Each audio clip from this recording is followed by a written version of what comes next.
शनिवार व्रत कथा। एक समय स्वर्गलोक में सबसे बड़ा कौन के प्रश्न पर 9 ग्रहों में वाद विवाद हो गया। विवाद इतना बढ़ा कि परस्पर भयंकर युद्ध की स्थिति बन गई। निर्णय के लिए सभी देवता देवराज इंद्र के पास पहुंचे और बोले, हे देवराज, आपको निर्णय करना होगा कि हम में से सबसे बड़ा कौन है। देवताओं का प्रश्न सुनकर देवराज इंद्र उलझन में पड़ गए। इंद्र बोले, मैं इस प्रश्न का उत्तर देने में असमर्थ हूँ। हम सभी पृथ्वीलोक में उज्जैनी नगरी में राजा विक्रमादित्य के पास चलते हैं। देवराज इंद्र सहित सभी ग्रह देवता उज्जैनी नगरी पहुंच महल में पहुंचकर जब देवताओं ने उनसे अपना प्रश्न पूछा तो राजा विक्रमादित्य भी कुछ देर के लिए परेशान हो उठे, क्योंकि सभी देवता अपनी अपनी शक्तियों के कारण महान थे। किसी को भी छोटा या बड़ा कह देने से उनके क्रोध के प्रकोप से भयंकर हानि पहुंच सकती थी। अचानक राजा विक्रमादित्य को एक उपाय सूझा और उन्होंने विभिन्न धातुओं स्वर्ण, रजत, चांदी, कांसा, ताम्र, तांबा, सीसा, रांगा, जस्ता, अभ्रक व लोहे के 9 आसन बनवाए। धातुओं के गुणों के अनुसार सभी आसनों को एक दूसरे के पीछे रखवाकर उन्होंने देवताओं को अपने अपने सिंहासन पर बैठने को कहा। देवताओं के बैठने के बाद राजा विक्रमादित्य ने कहा, आपका निर्णय तो स्वयं हो गया।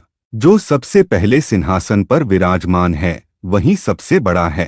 राजा विक्रमादित्य के निर्णय को सुनकर शनि देवता ने सबसे पीछे आसन पर बैठने के कारण अपने को छोटा जानकर क्रोधित होकर कहा, राजा विक्रमादित्य, तुमने मुझे सबसे पीछे बैठाकर मेरा अपमान किया है। तुम मेरी शक्तियों से परिचित नहीं हो। मैं तुम्हारा सर्वनाश कर दूंगा। शनि ने कहा, सूर्य एक राशि पर 1 महीने, चंद्रमा 2.25 दिन, मंगल 1.5 महीने, बुध और शुक्र 1 महीने, बृहस्पति 13 महीने रहते हैं। लेकिन मैं किसी राशि पर 7.5 वर्ष 7.5 तक रहता हूँ। बड़े बड़े देवताओं को मैंने अपने प्रकोप से पीड़ित किया है। राम को 7.5 के कारण ही वन में जाकर रहना पड़ा और रावण को 7.5 के कारण ही युद्ध में मृत्यु का शिकार बनना पड़ा। राजा, अब तू भी मेरे प्रकोप से नहीं बच सकेगा। इसके बाद अन्य ग्रहों के देवता तो प्रसन्नता के साथ चले गए, परंतु शनि देव बड़े क्रोध के साथ वहां से विदा हुए। राजा विक्रमादित्य पहले की तरह ही न्याय करते रहे। उनके राज्य में सभी स्त्री पुरुष बहुत आनंद से जीवन यापन कर रहे थे। कुछ दिन ऐसे ही बीत गए। उधर शनि देवता अपने अपमान को भूले नहीं थे। विक्रमादित्य से बदला लेने के लिए एक दिन शनि देव ने घोड़े के व्यापारी का रूप धारण किया और बहुत से घोड़ों के साथ उज्जैनी नगरी पहुंचे। राजा विक्रमादित्य ने राज्य में किसी घोड़े के व्यापारी के आने का समाचार सुना तो अपने अश्वपाल को कुछ घोड़े खरीदने के लिए भेजा। घोड़े बहुत कीमती थे। अश्वपाल ने जब वापस लौटकर इस संबंध में बताया तो राजा विक्रमादित्य ने स्वयं आकर एक सुंदर व शक्तिशाली घोड़े को पसंद किया। घोड़े की चाल देखने के लिए राजा उस घोड़े पर सवार हुए तो वह घोड़ा बिजली की गति से दौड़ पड़ा। तेजी से दौड़ता घोड़ा राजा को दूर एक जंगल में ले गया और फिर राजा को वहां गिराकर जंगल में कहीं गायब हो गया। राजा अपने नगर को लौटने के लिए जंगल में भटकने लगा, लेकिन उन्हें लौटने का कोई रास्ता नहीं मिला। राजा को भूख प्यास लगाई। बहुत घूमने पर उसे एक चरवाहा मिला। राजा ने उससे पानी मांगा। पानी पीकर राजा ने उस चरवाहे को अपनी अंगूठी दे दी। फिर उससे रास्ता पूछकर वह जंगल से निकलकर पास के नगर में पहुंचा। राजा ने एक सेठ की दुकान पर बैठकर कुछ देर आराम किया। उस सेठ ने राजा से बातचीत की तो राजा ने उसे बताया कि मैं उज्जैनी नगरी से आया हूँ। राजा के कुछ देर दुकान पर बैठने से सेठ जी की बहुत बिक्री हुई। सेठ ने राजा को बहुत भाग्यवान समझा और खुश होकर उसे अपने घर भोजन के लिए ले गया। सेठ के घर में सोने का एक हार खूंटी पर लटका हुआ था। राजा को उस कमरे में छोड़कर सेठ कुछ देर के लिए बाहर गया। तभी एक आश्चर्यजनक घटना घटी। राजा के देखते देखते सोने के उस हार को खूंटी निगल गई। सेठ ने कमरे में लौटकर हार को गायब देखा तो चोरी का संदेह राजा पर ही किया, क्योंकि उस कमरे में राजा ही अकेला बैठा था। सेठ ने अपने नौकरों से कहा कि इस परदेसी को रस्सियों से बांधकर नगर के राजा के पास ले चलो। राजा ने विक्रमादित्य से हार के बारे में पूछा तो उसने बताया कि उसके देखते ही देखते खूंटी ने हार को निगल लिया था। इस पर राजा ने क्रोधित होकर चोरी करने के अपराध में विक्रमादित्य के हाथ पांव काटने का आदेश दे दिया। राजा विक्रमादित्य के हाथ पांव काटकर उसे नगर की सड़क पर छोड़ दिया गया। कुछ दिन बाद एक तेली उसे उठाकर अपने घर ले गया और उसे अपने कोल्हू पर बैठा दिया। राजा आवाज देकर बैलों को हाँकता रहता।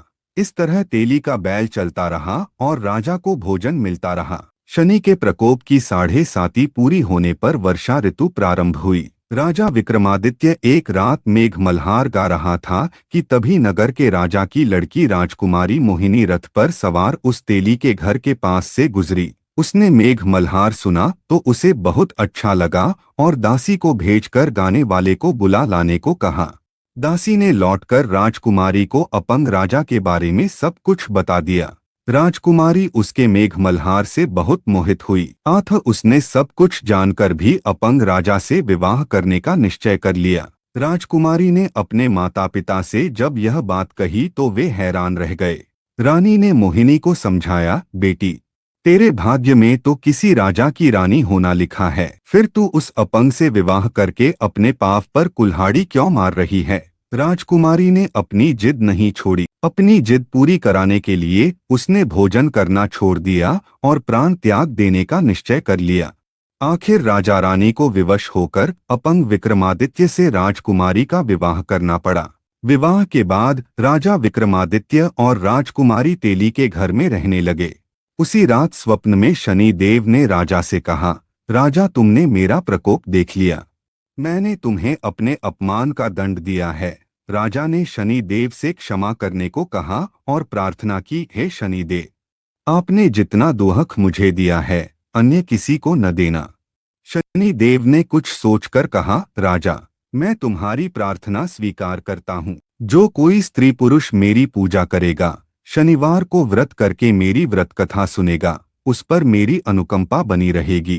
प्रातःकाल राजा विक्रमादित्य की नींद खुली तो अपने हाथ पांव देखकर राजा को बहुत खुशी हुई।